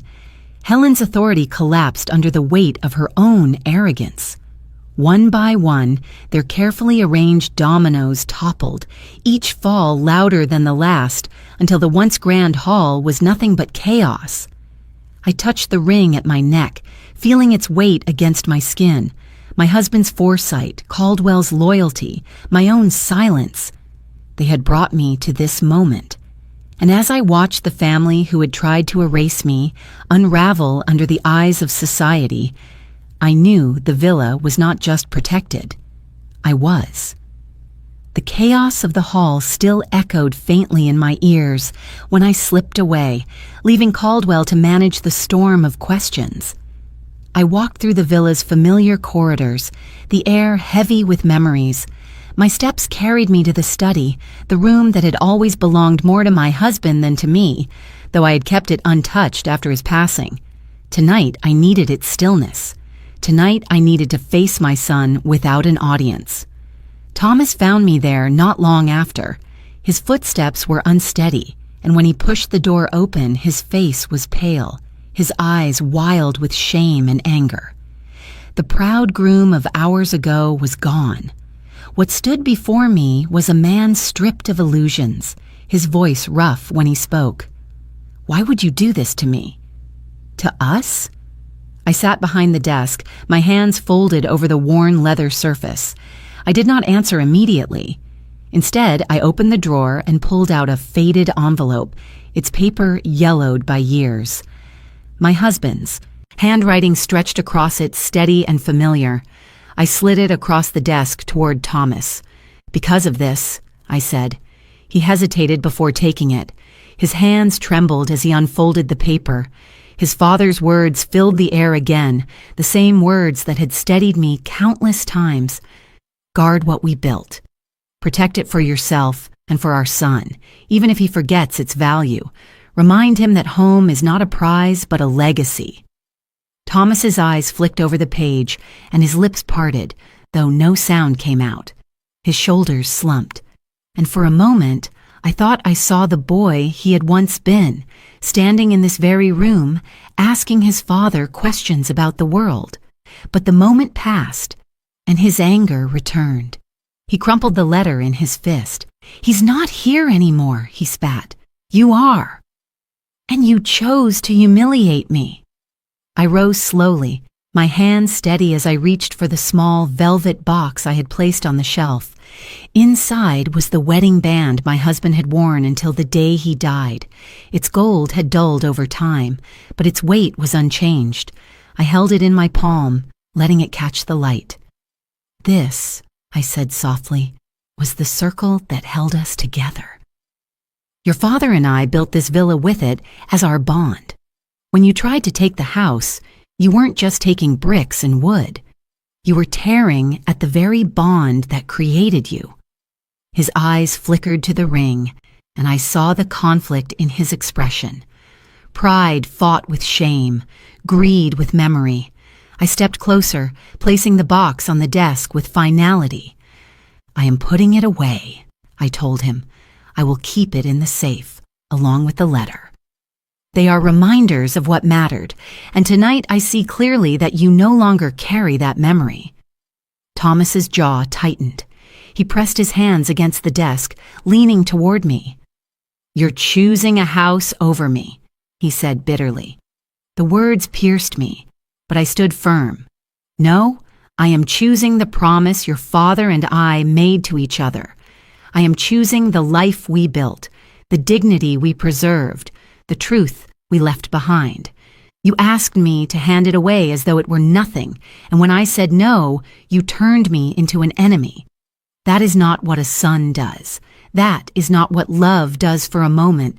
Silence stretched between us. His breathing was ragged, mine steady. Then his eyes dropped, and he whispered, "I didn't know what I signed." I nodded, my chest aching. "You signed because you trusted your father. You signed because once you believed in us. Tonight you betrayed that belief, but the paper still stands. And so do I." I crossed the room to the safe hidden behind the bookshelf. My fingers moved over the dial with the ease of memory, and the heavy door clicked open. Inside were a few mementos, the letter I had read so many times, and now the small velvet box. I placed the ring carefully inside and closed the door. The sound of the lock sliding shut echoed through the room, final and unyielding. Thomas watched, his face unreadable. His fists opened and closed at his sides, his body taut with emotions he could not contain. At last he shook his head. "You'll regret this," he said, his voice low. I met his eyes, my own steady, "No, Thomas." The only regret I carry tonight is that I raised a son who let others tell him that greed was greater than love. His mouth opened as though to answer, but no words came. He turned sharply and left the room, the door slamming behind him. I stood in the quiet that followed, my chest heavy but resolute. The letter and the ring were locked away, safe in the darkness of the safe, but their meaning lived in me. They were not reminders of what I had lost. They were reminders of what I must protect, no matter the cost. For a long moment, I stayed in the study, breathing slowly, letting the silence settle over me. The chaos of the wedding, the humiliation, the confrontation, all of it had led to this. My bond to the past was no longer fragile. It was sealed, unbroken, untouchable. When I finally stepped away from the desk, I knew one thing with certainty. The chapter with Thomas was closing, and another was beginning. By the time I left the study, the wedding was no longer a celebration, but the smoldering remains of one. The hall that had once been filled with laughter and music now felt hollow, drained of its splendor. Tables sat half-abandoned, glasses toppled, flowers wilting under the weight of neglect. Guests had fled in clusters, whispers trailing behind them like smoke. What remained was the aftermath, ugly, undeniable, and unshakable. I stepped carefully across the marble floor, my heels clicking softly in the silence. Julia stood near the edge of the dance floor, her gown torn where she had ripped away her veil. Her face was pale, streaked with makeup, her eyes darting like a cornered animal. She no longer looked like the glowing bride who had floated into the hall hours before. She looked broken, desperate, and angry. When her gaze met mine, she flinched and turned away, muttering something bitter under her breath as she gathered her skirt and stormed past the remaining guests. The doors banged shut behind her, the sound final and cruel. Helen followed quickly, her hand clutching Victor's arm as though she feared he might collapse. The elegance she had carried so easily earlier in the day was gone, replaced by a brittle edge. Her words came sharp and fast, laced with venom, but they were meant only for him. I could not hear them clearly, but I knew their weight. They were words of blame, words of desperation, words that cracked through the polished exterior of their marriage. Victor, once unflappable, walked stiffly beside her, his head bowed, his face gray with defeat. I heard later that within days contracts evaporated. Associates withdrew their trust, business partners distanced themselves, investors pulled away. The empire Victor had built so carefully over decades collapsed like sand under waves. And Helen, who had once carried herself like a queen, found the invitations to her glittering social circles drying up, the admiration turning to avoidance, the whispers behind her back cutting deeper than any knife. Thomas lingered in the hall longer than anyone. He stood alone by the remnants of the cake, staring at it as though the tears of sugar and cream might somehow hold answers he could not find elsewhere. His tuxedo was wrinkled, his hair disheveled, his eyes vacant.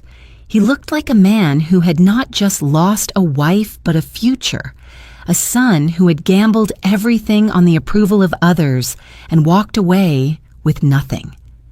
I watched him quietly, unseen from the corner of the room. He rubbed his hands together, restless, his lips moving as though speaking to someone who wasn't there. I wondered if he was arguing with me in his mind, or perhaps with himself. Julia had abandoned him, her vows discarded as easily as her veil. His in-laws had fled, their promises of power turning to ash. And what remained was only the truth, that he had stood against his own mother, and in doing so, lost more than he ever imagined. One of the younger cousins approached me timidly, her voice soft. "Aunt Irene," she said, "I'm sorry for how they treated you."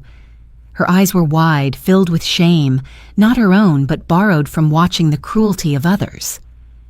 I placed a hand gently on her shoulder and nodded. "Remember this," I told her.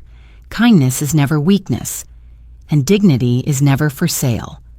She nodded solemnly, and I hoped the words would stay with her long after this night.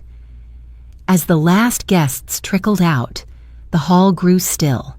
The musicians had packed away their instruments, the waiters cleared the abandoned plates, and the chandeliers cast light over a room that no longer felt grand, but exposed. The celebration was over, not because of me, but because truth had finally stepped into the light, and it left no room for pretense. Julia's hasty departure soon became a story of its own. I heard whispers spreading like fire, that the bride had abandoned the groom before the night was over, that she had been seen in tears, accusing him of deceit, that she would never forgive the humiliation. Within days, it was confirmed. The marriage dissolved before it even began. The papers filed quietly, but not quietly enough to stop the gossip. She had left him with nothing but the echo of her demands and the wreckage of promises they had both built on lies. Victor's fall was swifter than I expected. His reputation, once untouchable, became the target of ridicule. News outlets picked up the viral video dissecting every moment, every accusation, every tear. Business partners abandoned him one by one. His name, once spoken with respect, now carried the weight of scandal. Helen faded beside him, her influence gone, her friends abandoning her with the same haste they had once embraced her. And Thomas, my son, wandered through the aftermath like a ghost. He called me once in the following days, his voice hollow, but I did not answer. I let the phone ring until it stopped. I could not be the one to soothe him. He had chosen his path, and now he had to walk it. That night, as I locked the villa's doors, I felt the silence settle around me, not as a burden, but as a balm. The house was mine still, its walls strong, its garden alive. The echoes of humiliation had been replaced by the knowledge that justice, quiet and steady, had prevailed. The people who tried to strip me of my dignity had lost their own. I stood by the window, watching the moonlight spill across the garden, and let out a breath I had held for too many years. The cost had been high, but the outcome was clear. They had underestimated me, and now they had paid the price. The morning after the wedding, the villa felt different. The sun rose quietly over the garden, casting long golden beams across the roses, still damp with dew. The chaos of the night before had left its shadows, but here, in the stillness of my own home, I felt a clarity I had not known for years. The villa had survived storms greater than this one, and so had I. I walked down the long corridor toward the front entrance, my hand brushing the polished wood of the walls as I passed. Each touch reminded me of what this house represented. Not just bricks, not just wealth, but the years of effort, love, and memory that had built it. My husband's laughter had once echoed in these halls. Thomas's footsteps as a child had raced through them, and now my own strength was woven into every corner. It was not simply a house. It was my life's work, my sanctuary, my proof that silence could hold power. The guard stood waiting near the iron gates. He straightened as soon as he saw me, his cap tucked under his arm, his posture respectful. In his hand, he held a clipboard with a fresh sheet of paper. I had asked him the night before to prepare it. Now it was ready. A list of names, carefully written, deliberate, and final. At the top was Thomas. Below it, Julia, then Helen, Victor, and a few others who had proven themselves willing to strip me of everything for their gain. He handed me the clipboard without a word. I scanned the page, my eyes calm, my decision steady. I took the pen he offered and signed my name at the bottom. The ink flowed smoothly, black and unwavering. The moment the pen left the paper, I felt something close inside me, like a door being locked after too many years of standing open. "Keep this list by the gate," I told him quietly. "No exceptions. These names are not to set foot here again." "Yes, ma'am," he said firmly, his voice carrying the weight of loyalty. I stepped forward to the gate, my hand resting on the cool iron bars. The lock hung heavy in my palm, its key already waiting. I turned it slowly, hearing the satisfying click as the mechanism slid into place. Then I pulled the gate closed, the metal, groaning softly, and set the bolt across. The sound echoed through the morning air, final and strong. For a moment I stood there, my hand still on the iron, my eyes closed. That gate had always been open to Thomas, to anyone he loved, to the family I had once hoped to embrace. Closing it now was not easy. It was the hardest act I had ever carried out as a mother. But it was necessary. Without boundaries, there could be no peace. Without limits, there could be no dignity. When I opened my eyes again, the garden stretched before me in quiet beauty. The roses swayed in the breeze, their petals catching the light like tiny flames. Beyond them, the villa stood tall and proud, no longer threatened by whispers or schemes. I felt taller too, as though the act of locking that gate had straightened my spine and steadied my breath.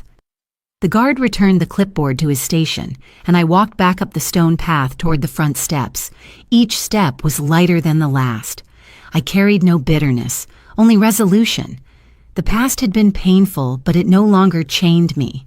The villa was safe, my dignity intact, and my heart clearer than ever before.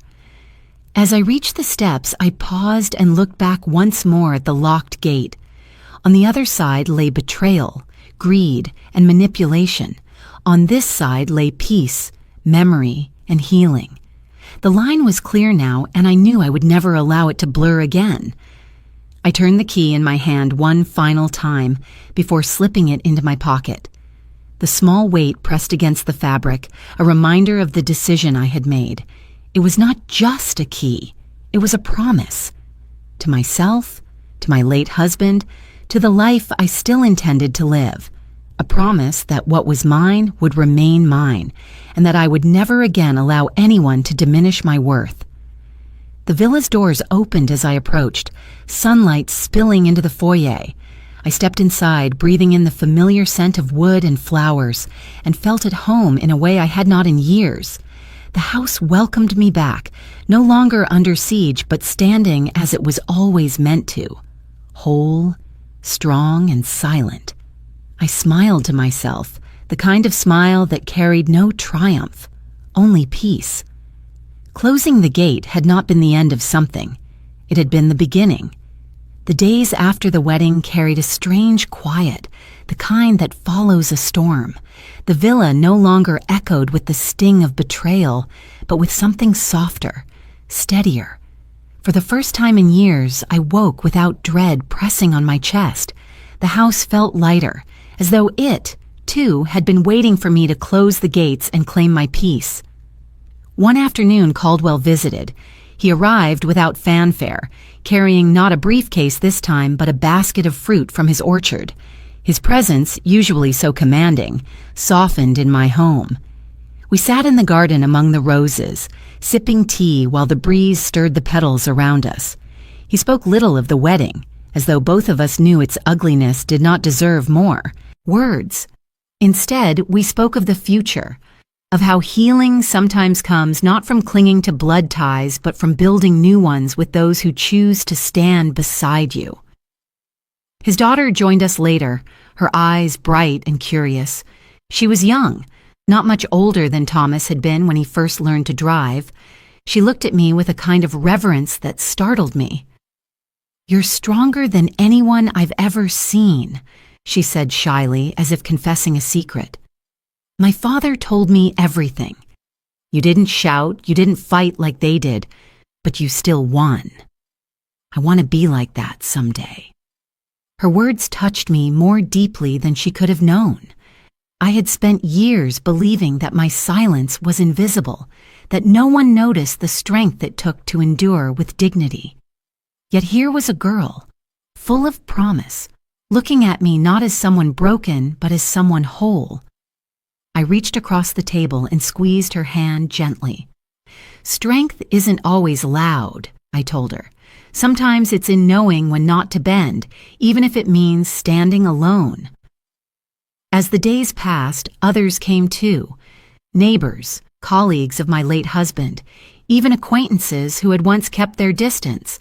They brought meals, flowers, or simply themselves, sitting with me in the garden, filling the villa with warmth it had not known in years. Slowly I realized that family is not always bound by blood. Family is built by choice, by respect, by shared truths. And yet, Thomas appeared one evening at the gate. I watched from the balcony as he stood outside, shoulders slumped, his tuxedo gone, but his shame still heavy on him. He did not try to push past the guard. Instead, he simply looked up at the house, his eyes searching for me. The guard approached with the clipboard in hand, reminding him that his name was on the list.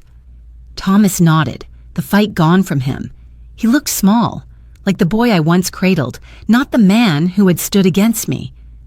I descended halfway to the garden path, but stopped where the light from the villa ended. He lifted his gaze to me, and for a moment, we simply stared. "I'm sorry," he said at last, his voice hoarse. I didn't know how much I was losing until it was gone. The words pierced me, but I stayed rooted. My silence stretched between us, not harsh, but unyielding. I thought of the letter, the ring, the safe behind the bookshelf.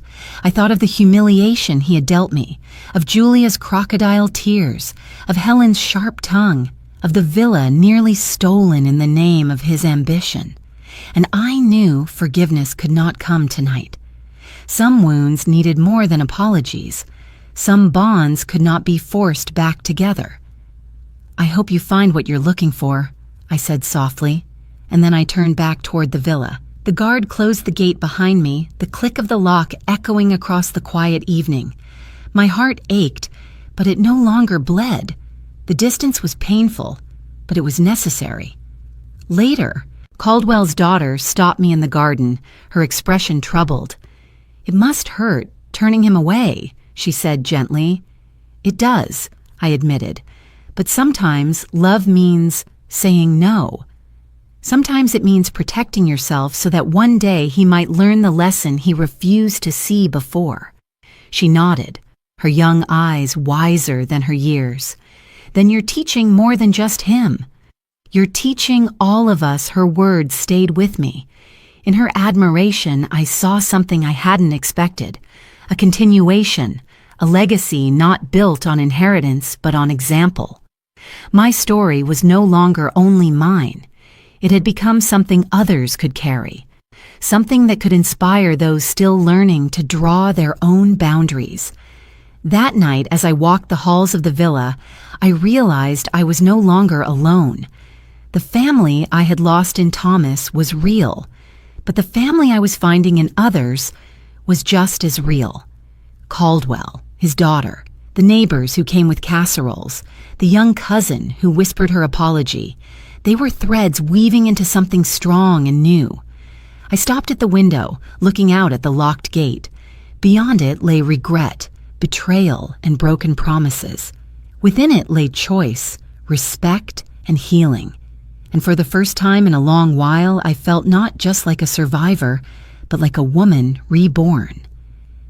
The villa was quiet when the final guests and visitors stopped coming, when even the curious had grown tired of whispering about the scandal that had unfolded within its walls.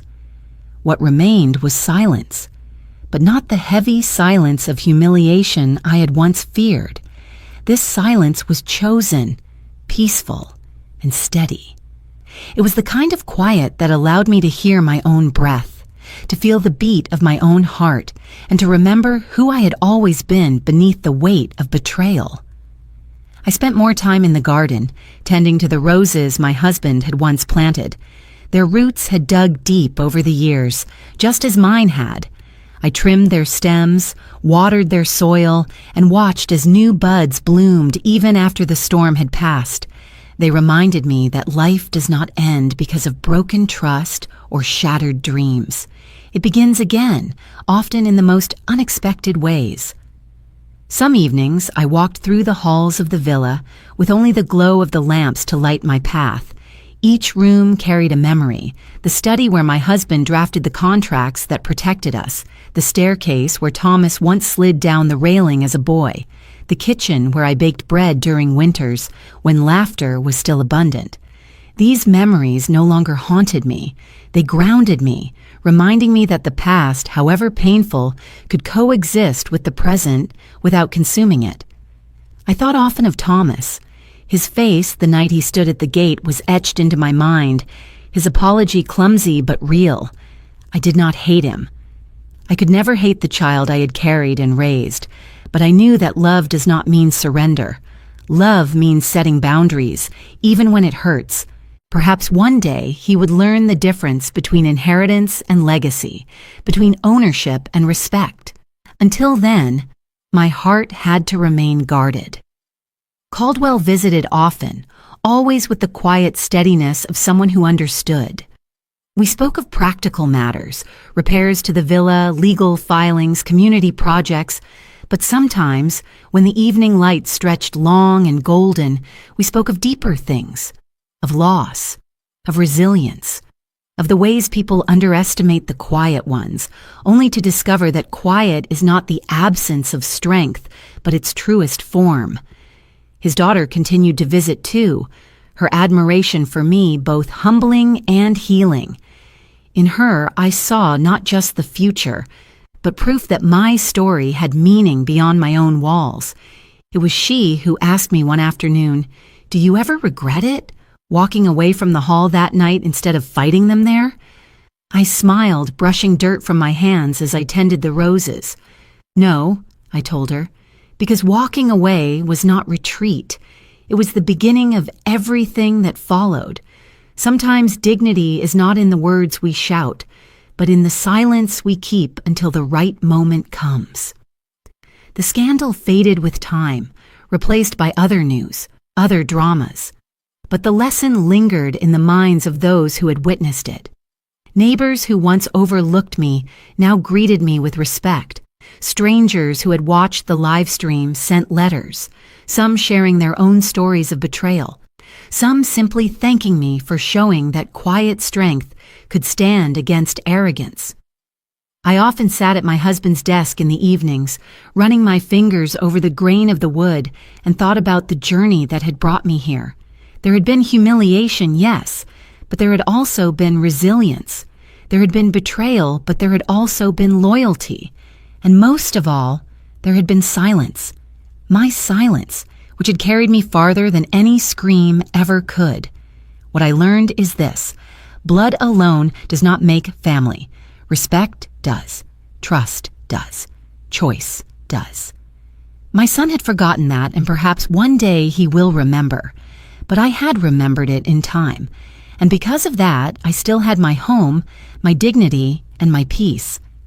As the sun set one evening, casting the villa in soft gold, I walked to the iron gate and touched the lock once more. It was firm, unyielding, exactly as I needed it to be. Beyond it stretched the world, unpredictable and often cruel. Within it lay my sanctuary, my chosen family, and my new beginning. I did not feel trapped behind the gate. I felt free. I breathed in the scent of roses carried on the breeze and whispered to myself, "Strength is not in holding on to those who betray you. Strength is in letting go and still choosing to live." And with that, I turned back toward the house, the place that would forever hold my story. My silence had not been defeat. It had been my weapon, my shield, and finally, my rebirth.